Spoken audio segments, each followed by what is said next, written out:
Hello，大家好，好久没有吃过肉松小贝了。那今天呢，我们就来做一款人见人爱的肉松小贝。首先，我们来做一下蛋糕胚的部分。先把2个鸡蛋蛋清蛋黄分离备用。接下来做面糊部分，牛奶加入食用油搅拌均匀，然后再加入低粉和玉米淀粉搅拌均匀。最后再把2个蛋黄加进来搅拌均匀，拌匀即可，不要过多去搅拌，避免起筋。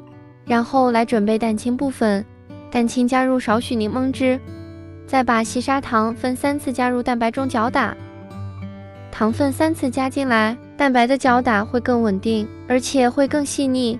3次糖全部加进去之后呢，继续搅打肉松小贝，蛋白的搅打要更加硬挺一点，直到蛋白打到像这样的硬尖尖的状态就好了。再将蛋黄糊和蛋白部分进行翻拌，这一步不宜过多去搅拌，避免蛋白出现消泡的现象。第一部分拌匀后，再将面糊这部分反倒回蛋白部分，继续用橡皮刮板翻拌均匀。拌好后的状态是像这样比较浓稠的状态，这样的小贝做出来才比较饱满。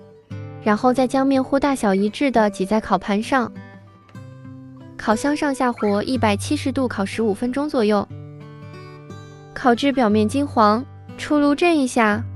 蛋糕胚放凉后再开始组装，在2片蛋糕胚的中间挤上沙拉酱，再将周围涂抹上一层均匀的沙拉酱，最后裹上肉松。这样好吃的肉松小贝就做好了，是不是很简单呢？喜欢的记得在家动手试一试哦。